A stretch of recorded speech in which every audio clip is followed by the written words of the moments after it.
Hey everybody, yeah, I'm back. It's a Monday afternoon. It's a hot, sticky day. Summer's back with a vengeance. It's in the 90s and humidity's coming up. It's not too bad if you stay in the shade. There's a little bit of breeze today, so it's not too bad. I'm going to do one that never had before. I paid a visit last Friday to the Kalona Brewing Company. There is a video up with a little video showing the brewery and the tasting room, and I tasted a few beers. I didn't taste this one because I knew I already had a bottle of it. I picked this up last week, but they're in 32-ounce growlers. I'm going to do the Aberration IPA. They do have one IPA in cans that they've canned, 12-ounce cans. And I've tried that one and haven't been so impressed so far. I'll probably do a review on that sometime in the near future too. But this is our Aberration IPA from the website. There isn't a lot on any of them on the website. It's a pretty simple website. But it says 7.2% ABV, amber in color, a fragrant fruit nose with a hint of honey, solid malt backbone, and hints of caramel malt sweetness, giving way to a mildly spreading hop finish. I know that other one I had was pretty malty, so a little bit of hiss, actually a little bit of smoke. This just came out of the cooler, so I think it's almost a two-hander.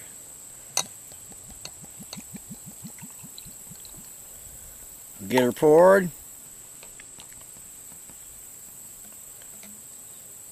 Get the lid back on so we don't do that's a glass growler, so it's got some weight to it, especially full of beer. So, get the cap back on there. I'll finish this up quick, so it shouldn't go bad. But yeah, we got yeah, they're right. It's amber. Got a not much of a head, just a thin ring of a slightly off-white head. Maybe just a bit of cloudiness to it. But not a lot. Looks fairly filtered. I mean, you can see, you can distinguish features through it. You just can't see them too clearly. Of course, there's a little chill haze and condensation on the glass too, because it was cold and it's a humid day. But nice looking IPA. Let's see if we can see what we can get on a nose here.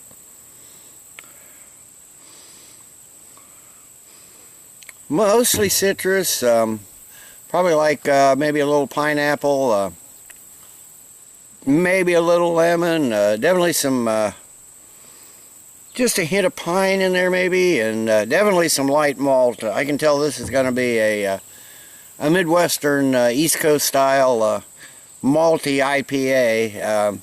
Definitely not hop forward like some of those West Coast beers, so let's get a taste.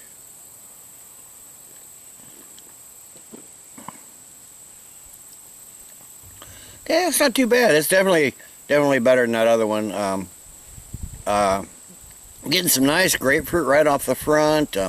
Maybe a little light toffee, some mild butterscotch. Definitely citrusy. Seems to be mostly grapefruit, maybe a little lemon, maybe just a hint of orange in there. And it's got a dry, mildly puckering tart finish. It's not a bad IPA. Decent drinkable beer. Got a nice, slick, clean mouthfeel. Really smooth. But you can tell it's a malty beer. You can tell it's a malty body there. That's for sure. But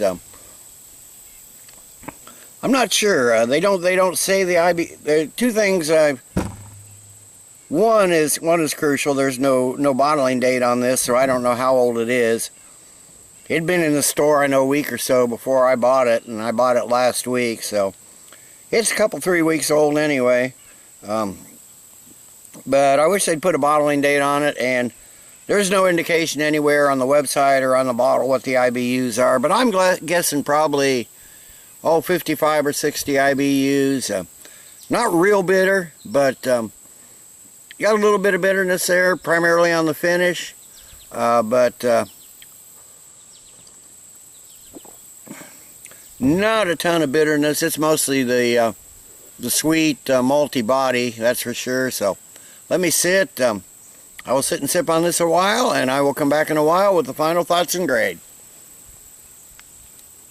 Okay, I'm back. It's been 20 minutes, half an hour or so. Sort of lose track of time out here, out at these parks. There's absolutely nobody here. It's just a nice, quiet day. All you can hear is the birds tweeting in the trees and stuff. So it's a really enjoyable day. As I've been drinking on this, and as it's warmed up some, I've noticed that the hoppiness has come out.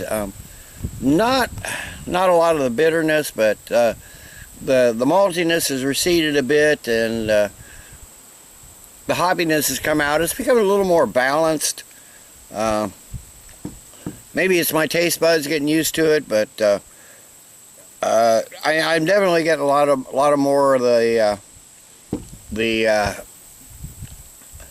hops coming out. And as far as the malts, they've receded somewhat, but there's like a mild butterscotch that gives it a light, mild, almost buttery note with the malts there.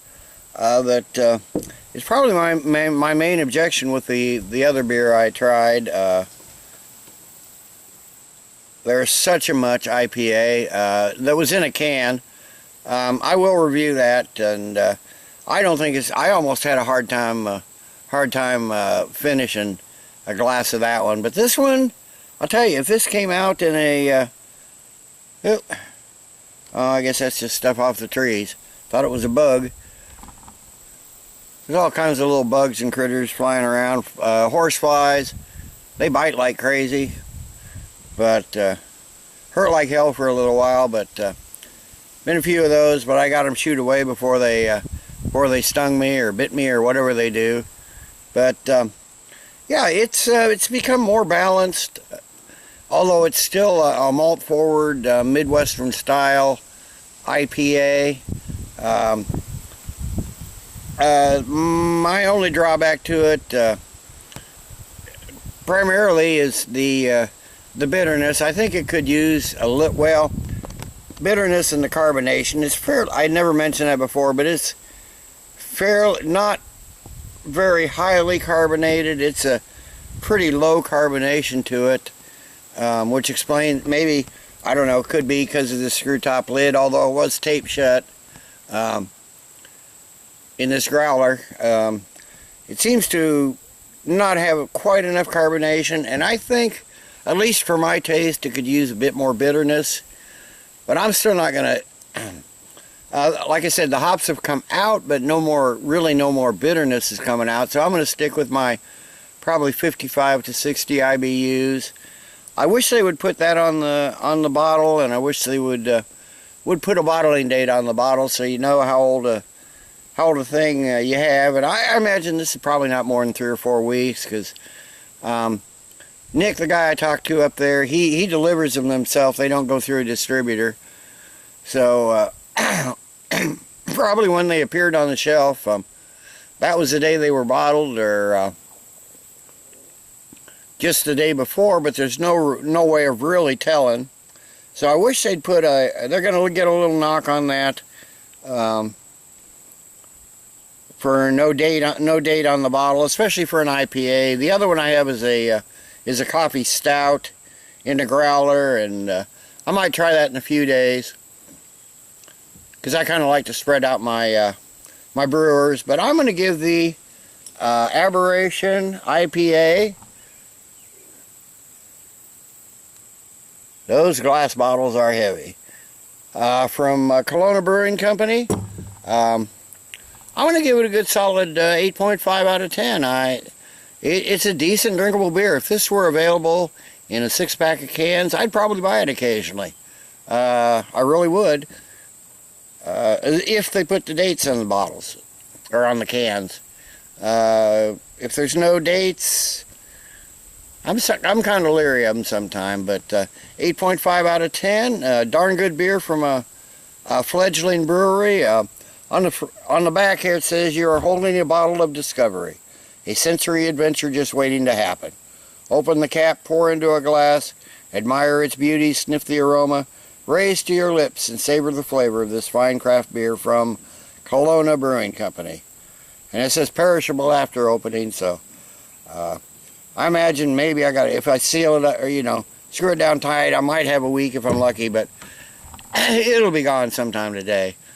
But decent drinkable beer, not great, not outstanding. Could use a little more carbonation. Could use maybe a little higher IBUs, but other than that, it's a darn good beer, and it's a decent representation of the malt forward Midwestern style of IPAs. Although the malts and the hops have come into a bit more balance since it's warmed up. So good beer, decent beer, just not a great beer. So till next time, everybody, cheers. Let's keep drinking good beers.